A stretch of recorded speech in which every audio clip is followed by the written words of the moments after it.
Hi, everybody, and welcome to the third episode of the podcast. And we're going to be talking about the hit that took place on Saturday, the 15th of November. It was the Puckeridge and Essex hunt in deepest Essex. Philip, how would you describe it? It was a slightly different meet. They were only out for a little under 2 hours, which is a very short time for any hunt on a Saturday afternoon, really, as you know.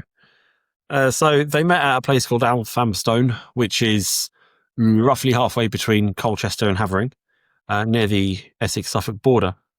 It really is deepest Essex. It's beautiful countryside. They met there. This meet is an old East Essex meet who you will remember we put out of business in 2023.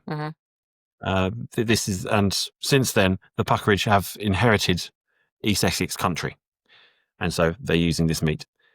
They left at 11 o'clock with around 4 or 5 field riders, which is pathetic for any hunt. Ridiculous. That is pathetic. They're not making much money. No.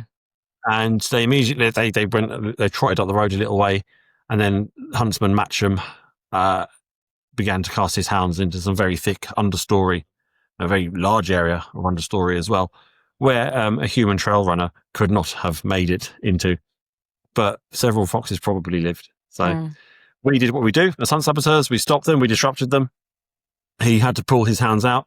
He went on to the next draw, cast them again, and we're literally in with him in the pack when he's drawing this second draw. They did put a fox up. The hounds chased the fox, and there was a sort of tug of war, if you like, between our foot team and the huntsman. Him doubling the horn, trying to encourage the hounds on, and us trying to rate them back. We won that tug of war, and then for several minutes afterwards, he was recircling, trying to get the hounds on the scent again. We wouldn't let it happen. We got citronella sprayed everywhere, and he gave up. And that was the extent of his hunting for the day, or his attempted hunting for the day. It was so blatant. I mean, it's just so shocking, isn't it? That was so blatant, right in front of you, just so blatantly hunting. Yeah, and we've got the evidence as well. Yeah. As you know, it's of no good, according to the Hunting Act. Yeah. But it's good to show behaviours concomitant to illegal fox hunting. It's good to show the police this sort of thing. It's good to show the public. It's good to show MPs through our work with the new hunting ban. Yeah. So that was that. Now, Mr. Matcham has very poor hound control. He's known for it. And after this, without interference from us, because we will only interfere with the pack when he's actively hunting, and we'll only do it when it's safe to do so. So we wouldn't call them away from him towards a road or towards another area the hounds could start hunting. He, of his own volition, lost the pack. And the second hour of their outing was him trying to find the pack. The hounds, I mean, you know, it's in a way it's fairly comical, but then there's a serious side to it, is the welfare of the dogs. They were all over A and B roads, very bendy country roads where traffic would come round and hit them in a second. I've seen it happen before. Fortunately, it didn't happen on this occasion, but it's very careless. They were in private gardens. We had locals coming out and speaking to us. Initially, they thought we were with the hunt. We explained who we are, and they made their feelings towards the Puckeridge very clear. And I gather one woman in particular became very, very angry and irate because her garden was a sanctuary for a couple of foxes. Like, they're not tamed, they don't, interfere with them, but they took sanctuary there. And she was really, really worried, wasn't she, that the hounds and the hunt would find her foxes. Very, very angry with the hunt. And, when we have, the same thing happened a few weeks before at Shalford, where we had locals coming out. And these sort of incidents, it really does expose the lie of that the Countryside Alliance, these hunts will put around that they represent the rural community. They don't. They're hated. Yeah, sure, they've got some fans here and there, but there are an awful lot of people in the countryside who do not like them. And these are the people who cooperate with us often. Yes, that's right. Yes. So they were very happy to take our details, weren't they? And in future, if the hunt shows up and we're there, If they they got a get in business touch. card, yeah. Yeah. They got a And business card. they got a business card. That's right. We have business cards. And also, there was sort of like quite a sad scenario with quite a lot of the hounds as well, wasn't there? Getting Yeah, that's trapped right. Yeah, behind a when they fence. were on some of the very narrow lanes where you could just single carriage, you can just fit one car down there. Our vehicles had to come to a complete standstill because some of the pack were out of control all around the vehicle. They were running one way along the road, trying to regroup, trying to find their way back. But then they were confused as well, so they'd stop and turn back the other way. So as soon as you thought it was safe, the driver thought it was safe to move. No, they're coming back. Yeah. And they were swarming around the vehicle just as they were trying to get past us. Up on the embankment, it was quite steep with undergrowth. They couldn't move very easily. So any vehicles that were there, ours, are the members of the public. You just had to come to a standstill. There was nothing you could do. Yeah. It wasn't safe. And then what about the hounds that got trapped behind the wire fence? Yeah, at one point, the huntsman. This goes to show the lack of regard they have for the dogs. The huntsman jumped a fence. His horse could clear it easily, but the hounds couldn't. And he went off. And initially, he left them there. Then he realised the whole pack was no longer with him, and he stood there tooting the horn, calling them, and they couldn't. You can see they're becoming quite panicked. And one or two of them did make it. They sort of scraped their underbellies as they went over the wire. They got over, and the rest of them started panicking in one instance. In the end, he had to come back after about sort of 5 to 10 minutes of trying to call them without success. He had to come back and get them. It just, because the stupid expectations that they have. But they were very distressed. When if people look on our Facebook page at the hit report for that day, you can see the pictures of the dogs behind the wire. There was barbed wire in there as well, and it's really sad. And they were crying and whimpering and really upset that they were separated from their pack. I mean, it's sad. It is sad. It is sad, and unfortunately, it's the least of the cruelty, the fox hunt's evils. Yeah, it's the least of it. It's the least of it. Look what they do to those hounds when they hit middle age and start to slow down. Actually, they get a bullet to the back of the head. Look what those hounds are encouraged to do, forced to do to other mammals. Yeah, kill them. Yeah. So it's the least of it. They get trampled on by horses. Yes, the least of it. Some of them get left behind at the end of the day. The least of it. So, that's a gloomy way to end, isn't it? But that was the day that it was. So, they're pretty gloomy people. Yeah. So actually that leads really nicely into our topic talk, which is coming up next, which is all about animal cruelty in the world of hunting. We're recording this section on the 22nd of December, and we've had to see a lot of evidence of animal cruelty in the last few days, especially, very sadly, in relation to a fox. Yeah. So we had a team out at the Thurlow this afternoon. Unfortunately, the Thurlow hunted a fox right in front of our team, and they managed to catch it and kill the fox. Our Sabs on the ground, despite their best efforts, couldn't get there in time. And the Thurlow were unfortunately successful. After the kill, they did try to hunt, or they did hunt 2 more foxes, which we were able to save. So there's the silver lining. Yeah, it's really sad. They were absolutely devastated. And all of us who've seen the footage are really, really distressed by what happened. Such needless, wanton cruelty, so unnecessary. That poor fox woke up this morning ready to live another day and do what foxes do, and was just tormented to death. Yeah, absolutely. And that's what these hunts do.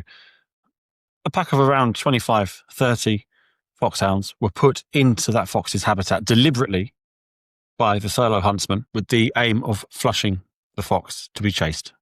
And that's exactly what happened. Now, these chases will last anywhere between sort of 20 seconds and several hours. It lasted for a couple of minutes. When the hounds caught up with the fox, who had got caught up in some long grass, they pounced on the fox, turned it over, and went for the soft part, the undercarriage. of the animal.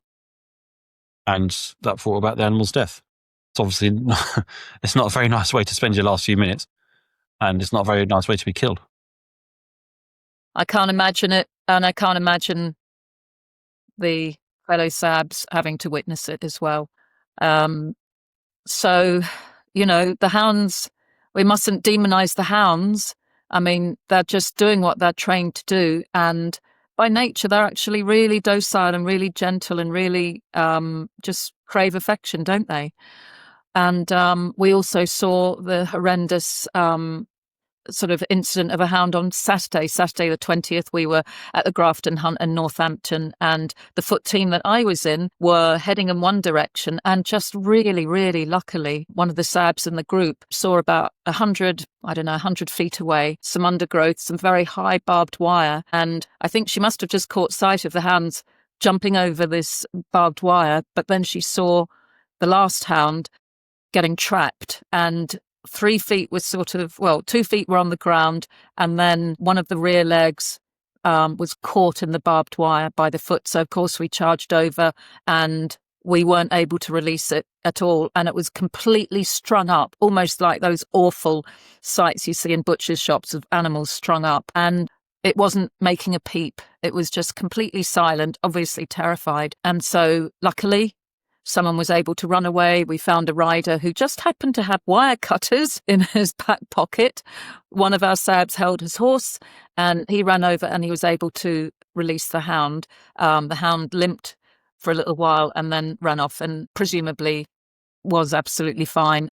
And of course, all we could think was, what would have happened had we not just caught sight of that, or if our Sab hadn't caught sight of that just at the right moment. It was in undergrowth, and the hunt had moved on, and I would say it would be quite unlikely that the hunt would have found the hound again, or if they did, it would have been many hours, and it just must have been horrific for that hound. Yeah, absolutely. And the other worrying thing is the hunt had passed off, that they'd moved on, hadn't they? Yep. So, and where the hound was caught was where the fence was. There was just undergrowth on the other side. And the other side that it had come from is a quiet corner of a field. That hound would have been there for hours, probably. Yeah.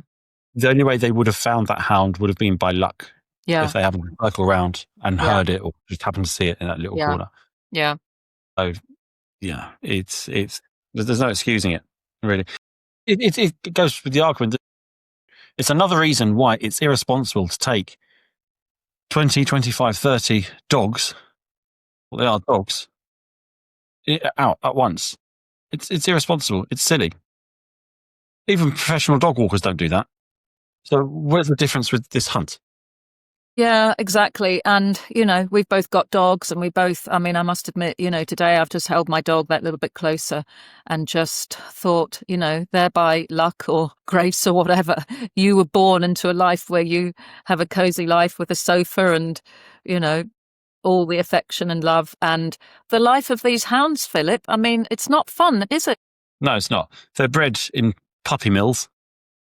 That's what these hunts are. They'll breed them en masse, and as they start to mature a little bit, the hounds that don't show an aptitude to hunting, they can expect to get a bolt to the back of the head or a spade around the back of the head or be drowned. There's plenty of evidence of this out there.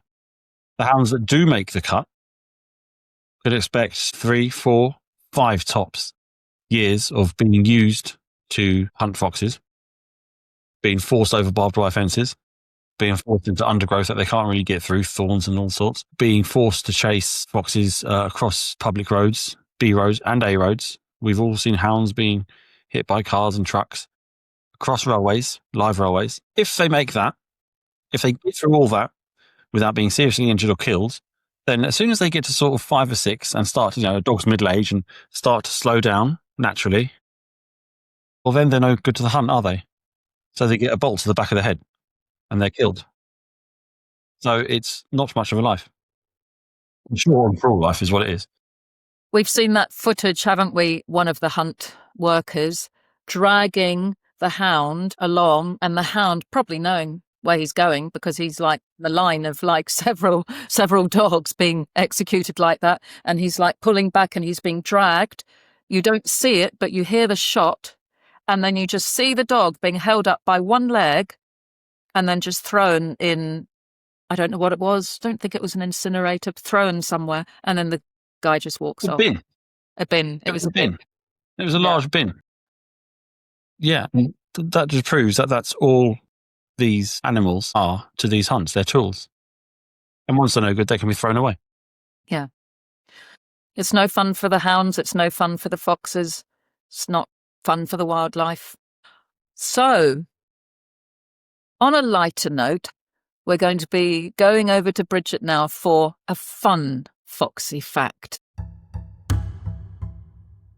Hi there, Bridget. I'm absolutely dying to find out what today's fun foxy fact is. Hello, Maz. Right, so today's fun foxy fact is about foxes being nature's magnetic navigators. Foxes are believed to have a form of magnetoreception. It's the ability to sense the Earth's magnetic field, so they use the Earth's magnetic field in their sort of day-to-day activities. Mm-hmm. And it's particularly evident in red foxes. Our lovely red foxes. Our lovely red foxes. So they tend to align themselves and orient themselves in a north-south direction when they're ready to pounce. Uh-huh. And it's not just coincidence, evidently. The studies have shown that foxes are much more successful in their hunting when they do face a specific magnetic direction. Mm-hmm. That's interesting. That reminds me of when we got our dog, like, over 12 years ago. And you know how dogs turn round and round and round before they have a pee? And my husband got a compass out, and he noticed most of the time she was in line with the north-south axis. That's so amazing. obviously, yeah. Actually, yeah, no, that's right. And obviously foxes are dogs, a type of dog. So obviously it's the same, they're using the same thing. So it kind of helps them as well to find hidden prey, maybe if it's hidden under snow or foliage, which is obviously really important when in the winter months when food can be quite scarce. So they can sense that they can find food more easily.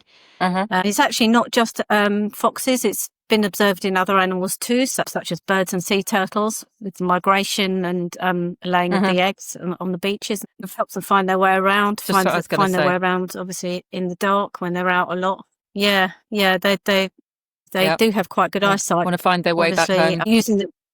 Exactly. It's quite brilliant, really. It's quite clever, our little foxes. And it's this was shown to be a fact in a study by a German university, which I'm wondering if your husband went to that university, or should maybe have gone to that university and done that study for them. Absolutely. That's what they did, absolutely. And they proved that that's what happens. Mm-hmm. Yeah, brilliant. So, yeah. Lovely. Fantastic. That's fascinating. We know they're clever little creatures. So thanks for that, Bridget. Bye. Yeah, you're welcome.